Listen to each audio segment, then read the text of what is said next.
WCEG Network. We are the worldwide community empowerment group where we speak life into the community.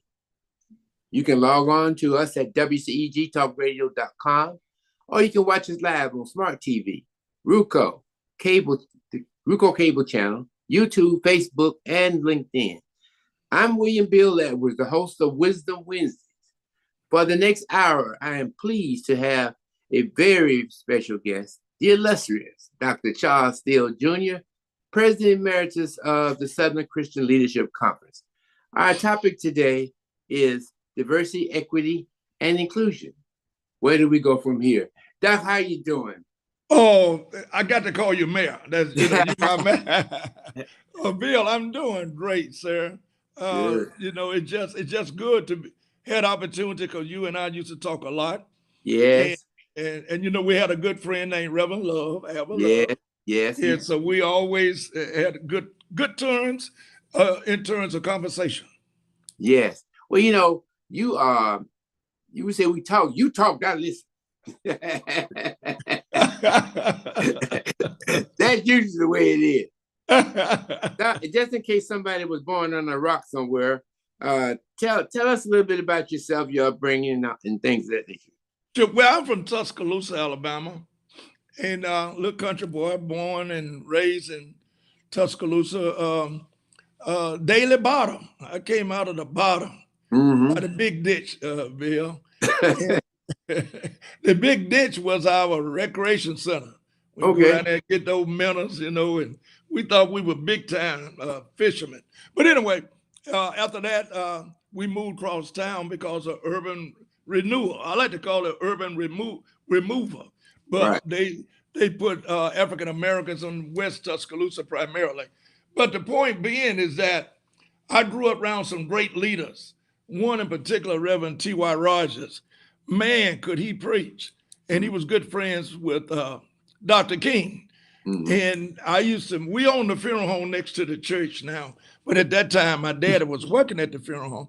But anyway, I was there last Monday and they gave me an appreciation. But from there, I was one of the first Black, along with George England, he's a judge now. I was the first Black city councilman in the city of Tuscaloosa, which, we sued the city for single member districts because Blacks couldn't be elected at large. Stayed there on the city council for 8 years. Then I was the first Black state senator from Tuscaloosa since Reconstruction. And I gave up my Senate seat. So I was elected for a total of 18 years. But I gave up my Senate seat to come to Atlanta in 2004 to save SCLC. And that you did. Well, thank you, sir. Thank you. Thank you. Did. Well, I'm glad to have you on this today because this is Black History Month. That's right. And so much of us, I had a conversation this morning about the schools that we have who have the illustrious names after African Americans who have contributed this heart and soul to the movement, to the country. And it's amazing how the kids don't know them. Right. But yet they have their names on their T-shirts, Bethune Elementary and, Langston Hughes High School, but they really don't have no idea of what those people were about. That's right. I was in Detroit, Michigan, speaking 3 weeks ago at a high school. And, it was just amazing to me. They were non-communicative. I tried to, I was in an individual classroom that time. I spoke that night at Reverend C.L. Franklin Church, Aretha Franklin Daddy's church, and Robert Smith, pastor now. But the point is, it was no enthusiasm, and they didn't know the history of our African-American leaders. Absolutely. Absolutely. And the other thing I used to, when I was speaking at schools, I'd be in the auditorium, but I was standing on the outside. And when the kids come in, I would randomly pull them to myself and say, "Who is this is Charles Drew High School? Yeah, who is Charles Drew?" Right. And they had no idea. It's really sad, Bill. It's sad. We're going to go back to where we came from, and that's a fact that politics cannot save us. And see, we forgot about the civil rights movement. I'm an old civil rights leader. And it was the civil rights movement that got African Americans involved and elected into being representatives of various components of the political spectrum. But my point is, we have a disease that called amnesia, where we have a tendency to forget. See, whenever you are successful with something, you can never stop or slow down the car. You have to speed it up because the elements that's against you are right behind you. They're never going to rest. And we think because we got the 1965 Voter Rights Act and the 1964 Public Accommodation Act bill as well, we were thinking they're going to be there forever. But we are going right back to where we have come and been very successful with. Now, it's a reason for that. Leadership in the Black community left us too. Hey, I tell it like it is. Yeah. You might cut me off before this show is over. I got the lowest on the button. But Bill, we have, people who are successful, and particularly, I'm gonna just say that I'm not Democrat, I'm not Republican, I'm Baptist, so I can tell it like it is. So I have no allegiance to no political party. But the point being, we left our people. We left them. Discrimination is within our own race as well. That's why we're in the shape we're in. And the enemy knows it. The enemy knows that because we are jealous of each other. And it's about economics. Mm-hmm. It's about economics. But I don't want to do all the talking. Well, I want you to do all the talking. It seems funny, when I grew up, we had guys like yourself and Dr. King and everybody, and we had leadership, defined leadership. We had a focus. How do we articulate who's the leader at this day and time, and where are we going? Well, there shouldn't be no one leader. Mm-hmm. That shouldn't be. And the reason Dr. King ended up being our major leader, there were other leaders. It was. But they were not as bold as Dr. King. Dr. King was called by God to do what he did, and he was courageous. Mm-hmm. See, many people want the position, but they don't have the courage to stand for what is right. So right. Dr. King had the courage. He predicted he was going to die. He told the folks, I won't be with you long. You're going to get to the promised land, but I might not be there with you. And he was right. And it was a segment of the people. See, infiltration has destroyed our movement for many of years. It was an infiltration of people who were jealous of Dr. King that was a planned assassination with the FBI. The FBI and Memphis police killed him. But he didn't die at Lorraine Motel. He died at the hospital, Bill. Mm-hmm. Steele, what you talking about? They killed him at the hospital. I got you. That's where he died. Mm-hmm. But he was set up by people that knew his agenda. He was staying at the Holiday Inn, mm-hmm. and it was suggesting you need to come over to the hood because they could get a better shot. Yeah. Trust. He trusted the people. And they stabbed him in the back, and ultimately, he was assassinated. Well, Doc, what words do you have for the young leadership of today and the things that they need to be concerned about? And how do we get back to the glory days of where we all felt good about each other? Well, first of all, it's about economics. Our people was afraid to talk about economics. They thought that was going to take you to hell to have money. But America is a capitalistic society. And what this system has done, they have eliminated us from going to the bank, getting loans, and getting grants from the federal and state governments to start our own businesses. See, it's all about business, Doc. We got to have all components of education, but business is one of the main components. It's all about the money. Why do you think Elon Musk, who's supposed to be the richest man in the world, is up at the Treasury Department up there with the current administration?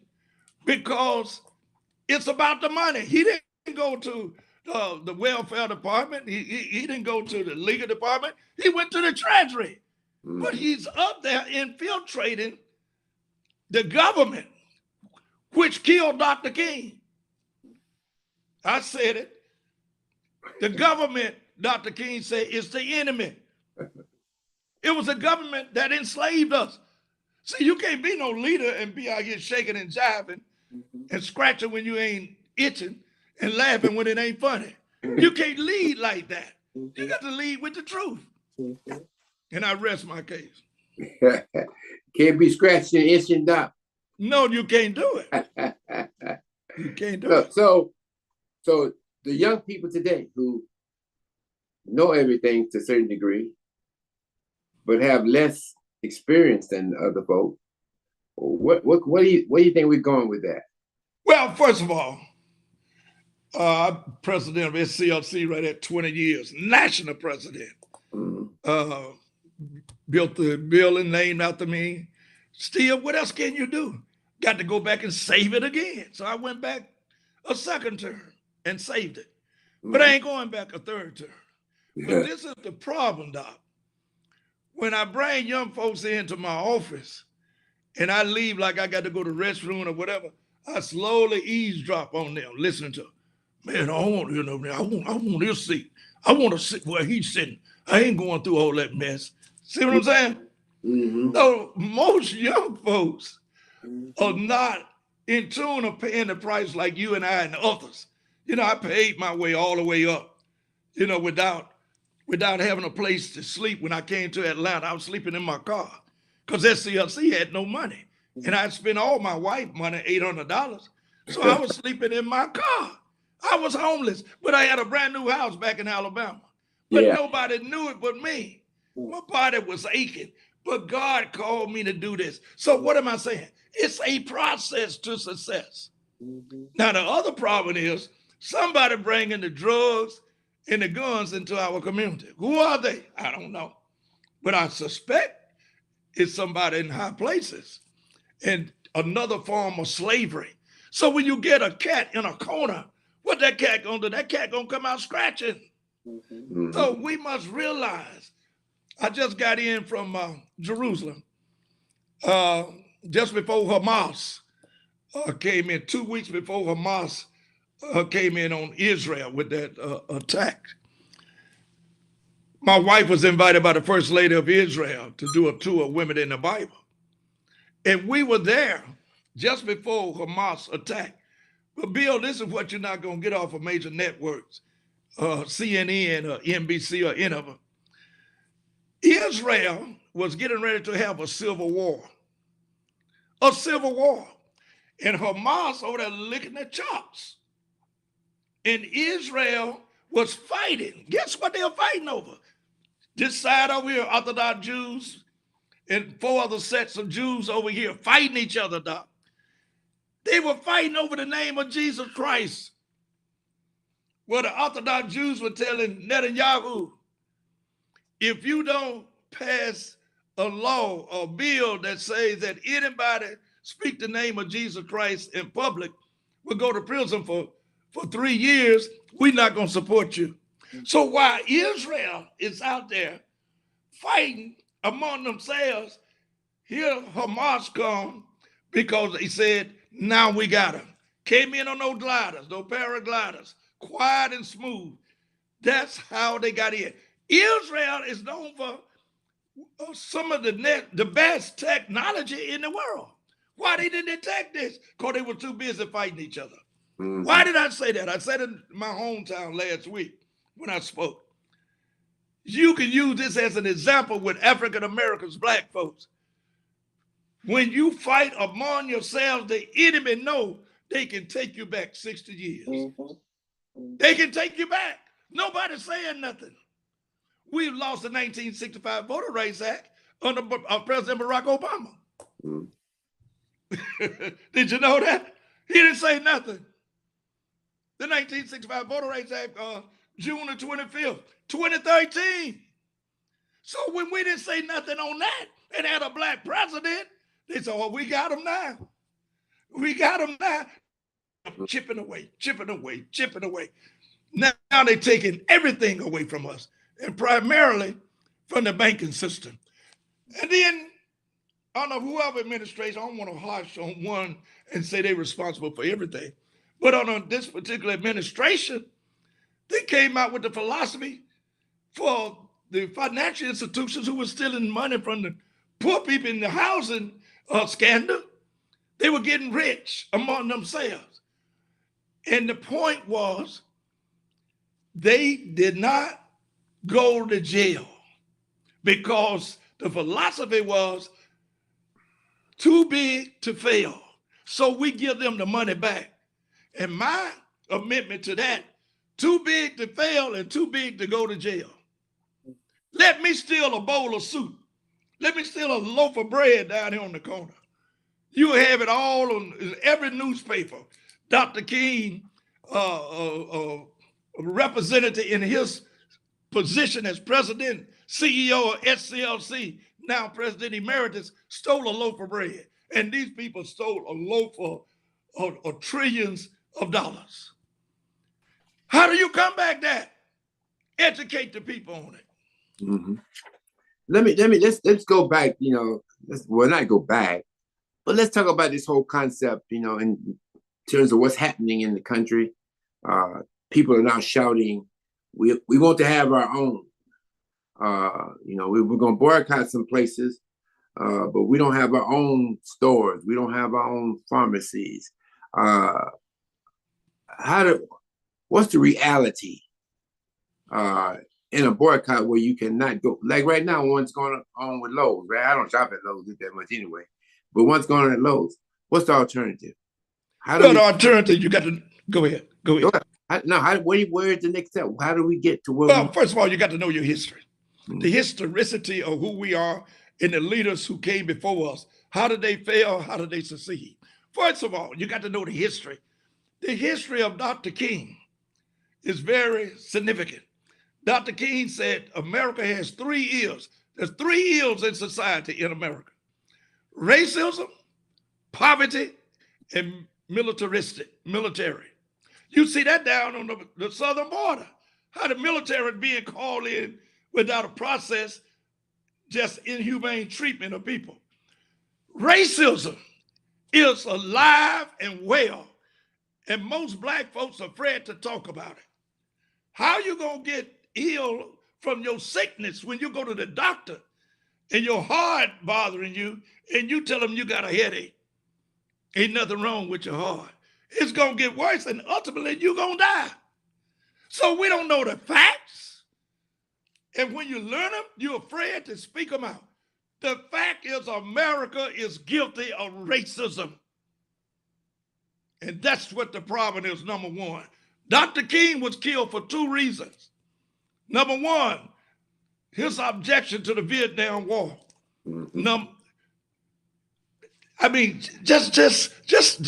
Just think about that. Number 2, the Poor People Campaign.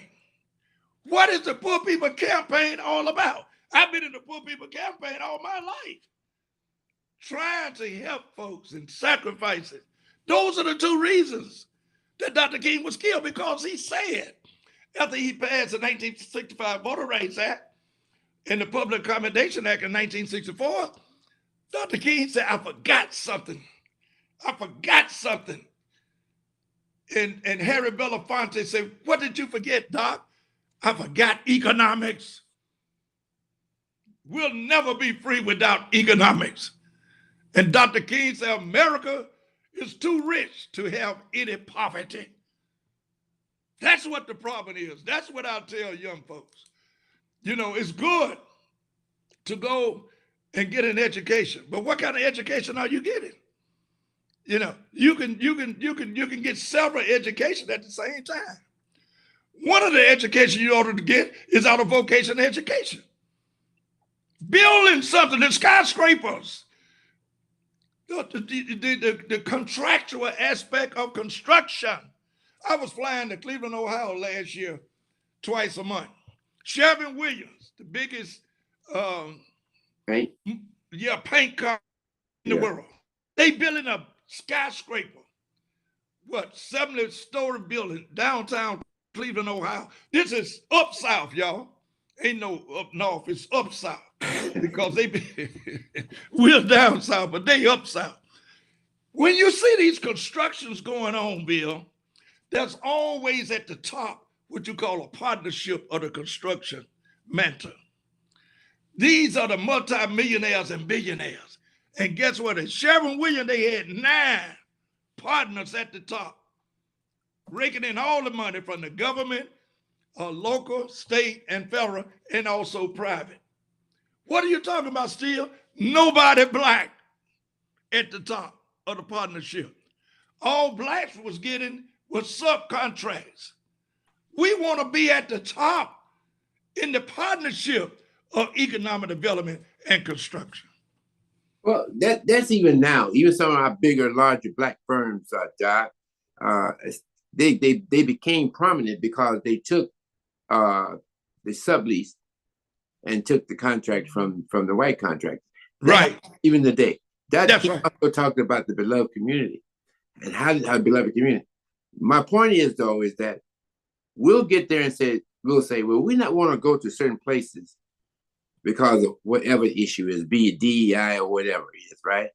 But my point is, are we preparing ourselves in the future in terms of economic development and building our own so that we don't have a dependency, on people like Lowe's, like Walmart and things of that nature?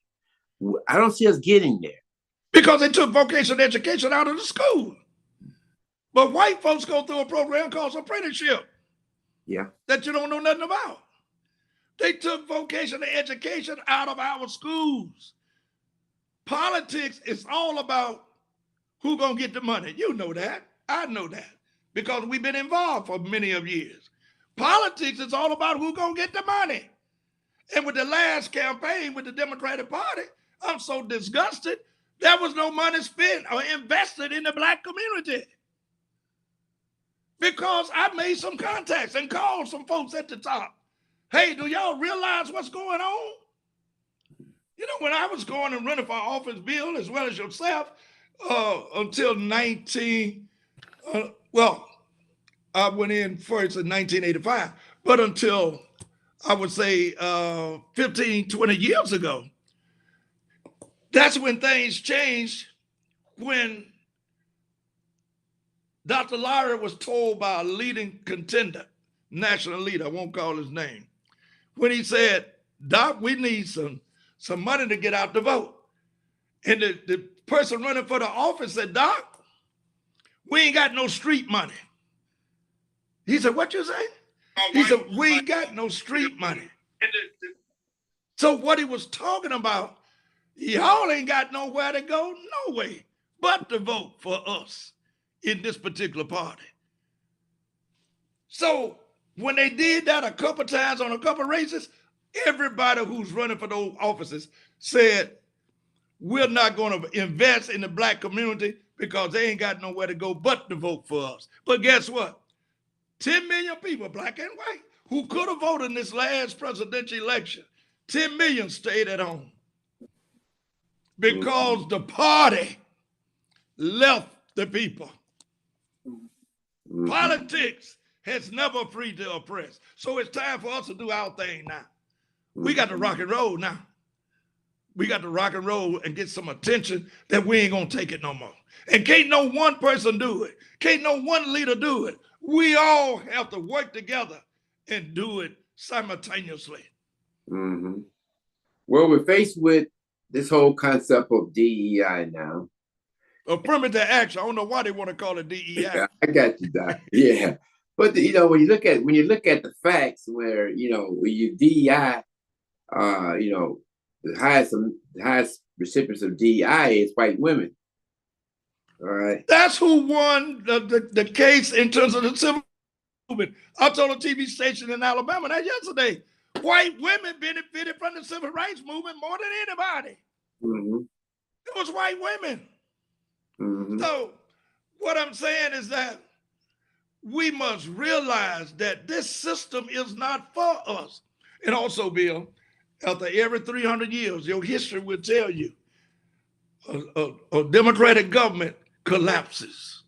It collapses after every 300 years. I think we 248 years, close to 250 years. Democracy collapsed.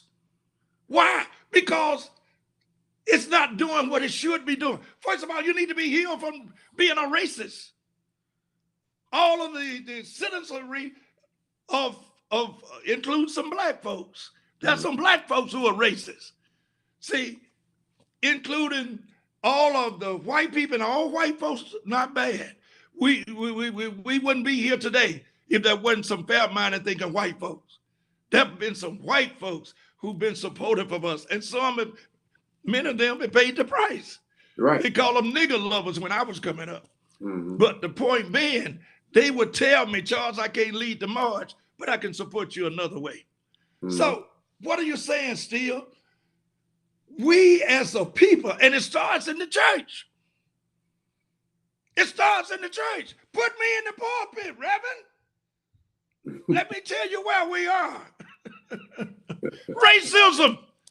And so many folks are afraid to talk about it. That should be the topic and the subject for this Sunday for every church in America, black and white. Racism is destroying the fabric of America. And the two-party system is going to collapse, and there will be no more. No, I don't disagree with you, because racism plays a very integral part of where we are and where we're going today. But what do you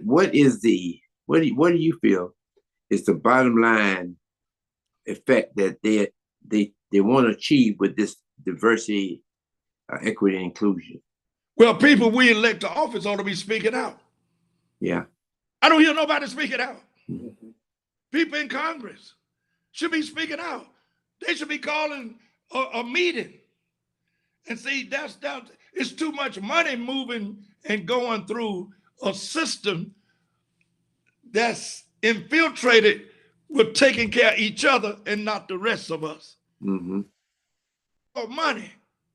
And we need to forget about taking care of ourselves and don't have any love for the rest of us. This is my philosophy. You have to set the example. The diameter of your mind is determined by the success of your environment. What are you saying, Steele? See, you got exceptional ideas, and you need to be around folks who think like that. Then there are other folks got ordinary ideas, and they scared. You need to separate yourself from them. You can't win no conversation when you got exceptional ideas and you over here debating with somebody got ordinary ideas, and on top of that, they're afraid. I don't fool with no scared folks. I do understand. Bill, you knew what you were getting when you got me on this program. I'm just getting started. I love it. I got the button over here. I can knock you off anytime. I say what I want to say. You ain't knocked me off yet. Anytime. Okay. You've been good. You've been good today. You've been close a couple of times. So when you sit back and look at everything, your upbringing and being with SCLC over the years, and what do you see today? What do you see today, Doc? Doc, I hate to be redundant and repetitious. Number one, economics. Number two, economics. Number three, economics. Let me give you my plan. Number one, economics. You got to have economics in order to be respected. If you poor now today, Bill, you're a criminal. This system look at you say criminal. You see what I'm saying? Yeah. So number one is economics. Number two is basically dealing with law enforcement. That's number two. See, all these law enforcement, all the military, whatever, that's power. That's power. But they got to have a relationship with us. And you got to have that plan. Number three, I would say, is the media. Mm-hmm. See, how are you going to educate and inform the people and you don't even have Jet magazine no more? The way that I used to see it on my mama and grandmama coffee table. I go by and read it 3 or 4 times. You don't have that no more. And last but not least would be education. Mm-hmm. See, without having those components that I just mentioned, you fight an uphill battle with education. There are PhDs right now working in universities that's not making more than $50,000 to $60,000 a year. Do you hear me? And they doctor this and they doctor that, which is good, but they ain't making no money. They ain't making no. I know this for a fact. I personally research and I know a lot of them. So we are hurting in terms of what the real problem is and how we get there. The real problem is economics. You got to have some economics and build your own communities, your own banks. Mm-hmm. That's what the problem is. Okay.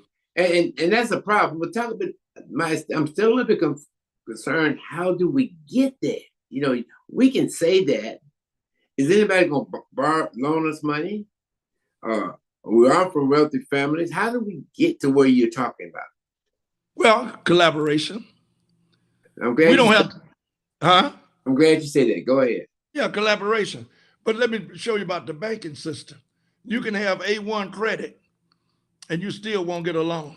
Right. Because they don't want you, but you can get one for a car now. If you want to get a Mercedes or Infinity or whatever, you can get that in 30 minutes. Yeah. You can get that. They're not going to give you no money for investing in entrepreneurship. The financial institution now, where they stole all the money from poor folks in the housing crisis we had a few years ago. But now they got what they call you, Mr. Steele, Mr. Edwards, you have excellent credit. Or let me send it to the underwriter. And it never passes the underwriter because you want to buy a home or you want to remodel your home or you want to invest in business. Mm. They will not do it. And they're not going to do it. So what we do, we collaborate, bring our money together. I know our history shows where we had some failures in trying to do that, but you can't quit. We got to bring our monies that we have together. Mm-hmm. One word you used before that, and I'm always a proponent of this, and that's relationships. Yes. Especially relationships between governments.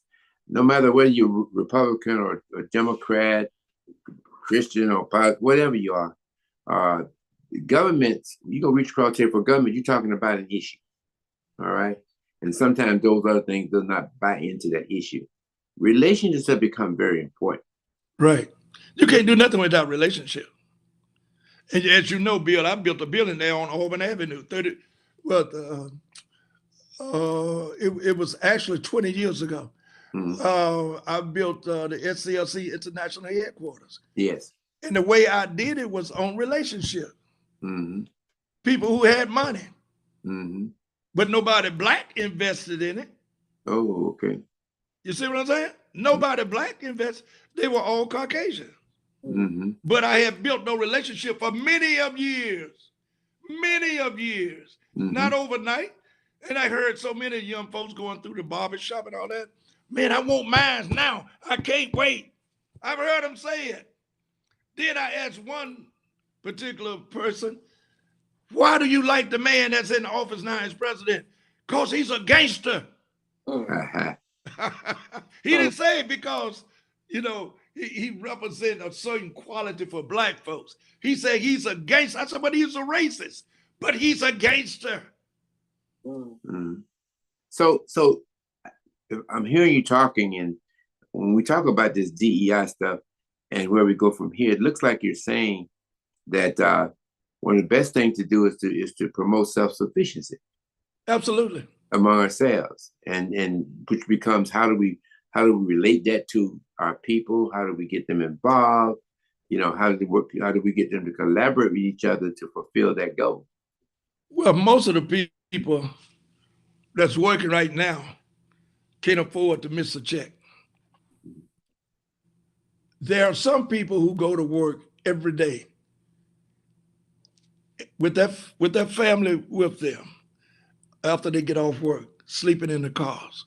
Then they go from the car to someone they know, siblings and family members. Then you can't stay there forever because they get tired of you too.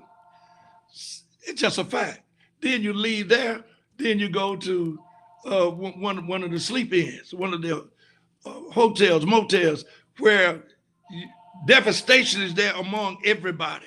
See, Bill, what we can't get around, and I ain't gonna let you and nobody else get around, it takes economics. Mm-hmm. How do we get to economics? That's the question. That's the question. Ain't nothing more than economics. America is a capitalistic society, and if you have no capital in this society, you are walking around there. Economics. Well, you know, I was looking at the word, the acronym DEI. If you change a couple of words, it could be spelled DIE. I'm gonna use that one. Change a couple of letters. I like that, and it's true. And it's true. It is definitely that. But it's economics. All right. You made, and I think one thing I get out today is that you made that very clear. That economics is the handle on everything. It's everything. Yeah. And we've been left out of that. Yeah. And we got to figure out how to get back in. Well, Bill, the reason we got here from Africa, the worst forced migration in the world, over 20 million Africans died at coming to this place that they used us so they could make money. And don't let nobody from the Caucasian race tell you, I wasn't back there then.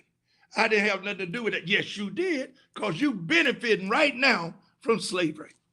Mm-hmm. Every Caucasian that's living and doing whatever they're doing, they are benefiting because we went through the transatlantic African slave trade, and that's why they are benefiting today. Mm-hmm. Mm-hmm. But you got to know your history. Well, that's the point of going and wanting to know your history. When I was telling you about the kids, I think when you first time you walk through a school like Langston Hughes, the first week you're gonna learn about Langston Hughes. You're gonna learn about the Harlem Renaissance, right? All those things. That's right. I think when we do that, we still pride in the kids, not only just in athletics, but in their academic pursuits.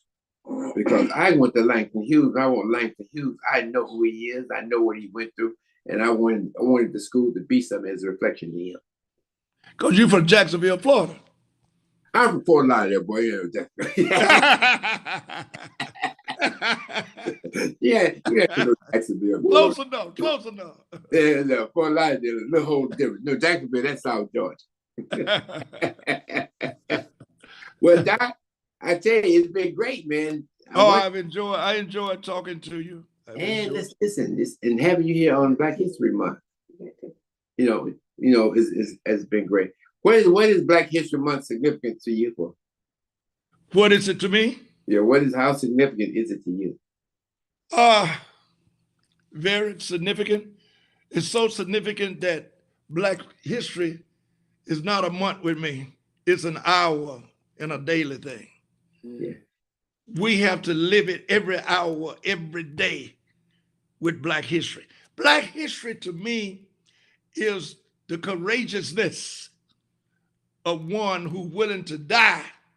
I told them at the mass rally last week when I was speaking in my hometown, Tuscaloosa, I said, I'll take a bullet for y'all, but not today. But you got to think like that. You got to think like that. I would take a sacrifice of my life if I saw someone being mistreated. Let me give you a story. My wife almost died about 3 weeks ago because of mold. This is an educational point of view. I call it faith and health. I spoke in New York last week. I spoke in Connecticut last week. And I spoke on faith and health. What are you talking about, Steele? The education of us as the health consumers. You must understand the importance of communication with authorities at the emergency room, with the authorities that's dealing with the medical responsibility of all of us. If you don't represent that authority or knowing something about health care and the element that do there, and you need to have a advocacy. Always have somebody to advocate for you. So at this particular hospital,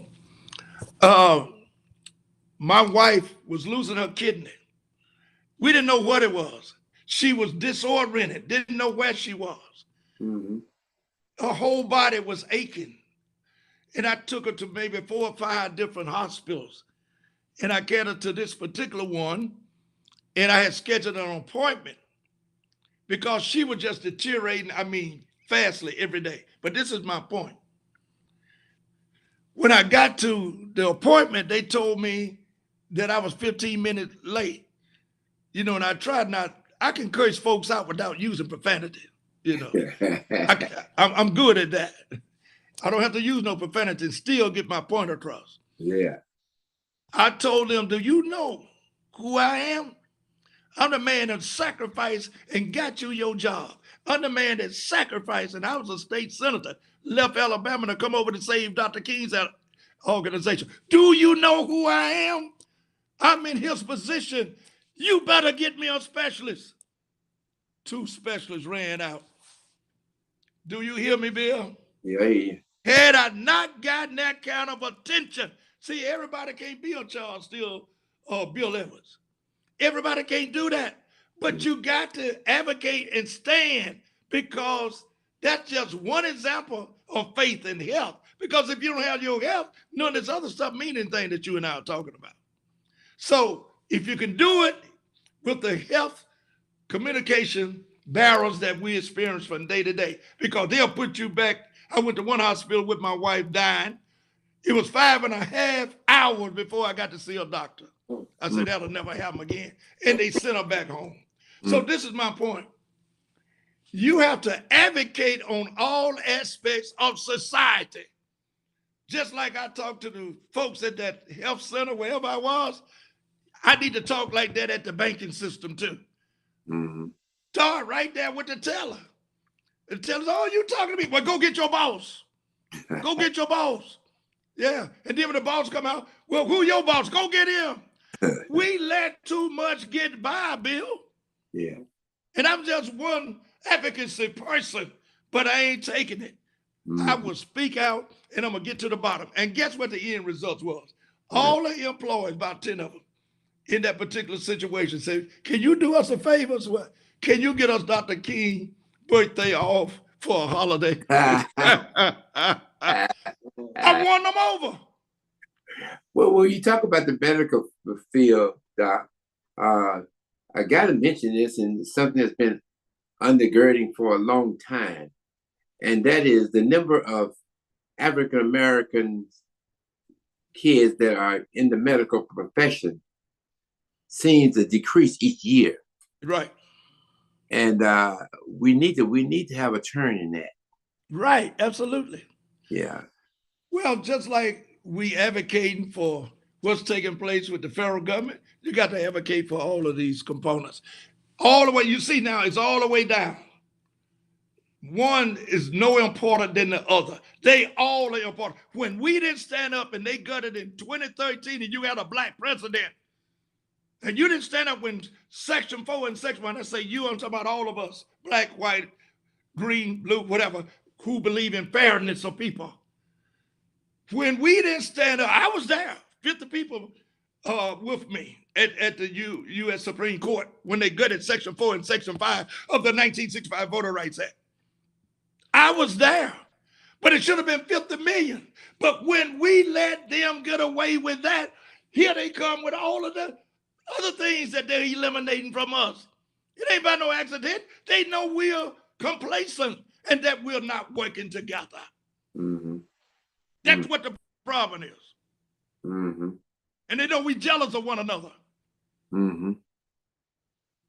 Well, Doc, once again, I appreciate you tonight. I didn't have to pull your string on one time.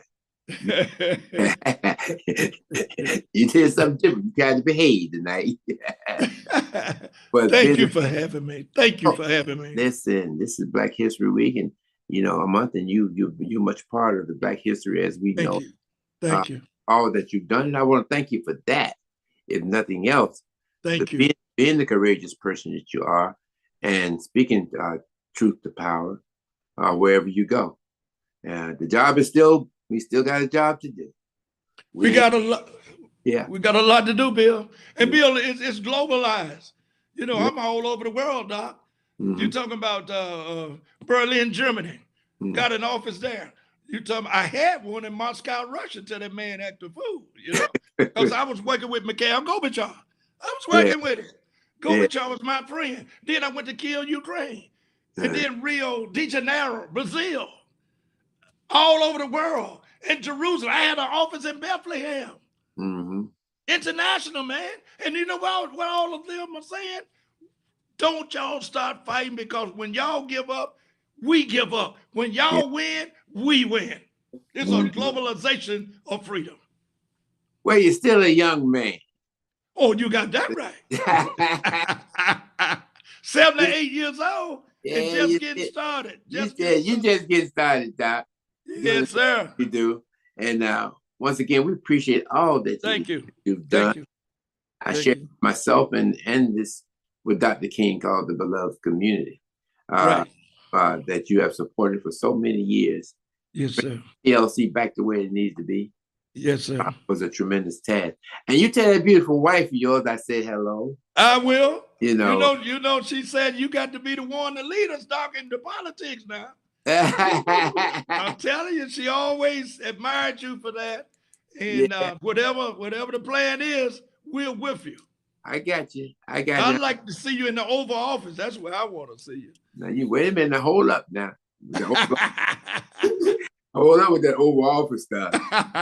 Once again, we appreciate you, Doc, and thank you so much. Thank you, Bill. Thank you today. And I know we had a little quirks, but we got y'all. Yeah. Hey, we had some problems, but my wife said we're gonna make it work. I said, baby, I give up. She said, we can't give up. Nah. This is our friend that you're going to be on this program. Okay, Doc, thank you so much. I appreciate you. All right. I appreciate you. Let's keep in contact. Okay, we will. Okay, thank you, Bill. All right. All right, bye-bye. Once again, you've been listening to WCEG Network. We are the Worldwide Community Empowerment Group, where we speak life into the community. We just had Dr. Steele on tonight, President Emeritus of SCLC, one of our heroes, and we would like to, this is the best time to bring our heroes on because this is known as Black History Month. So we appreciate him being on with us tonight. You can download our free WCEG mobile app, or you can even go to Alexa and say, Alexa, play talk radio. Listen to WCEG on any of our 12 podcast distribution platforms. The topics and opinions are those of the show hosts and guests, and not WCEG Network. I want to thank you for being with us today, and as always, in all you're getting, please get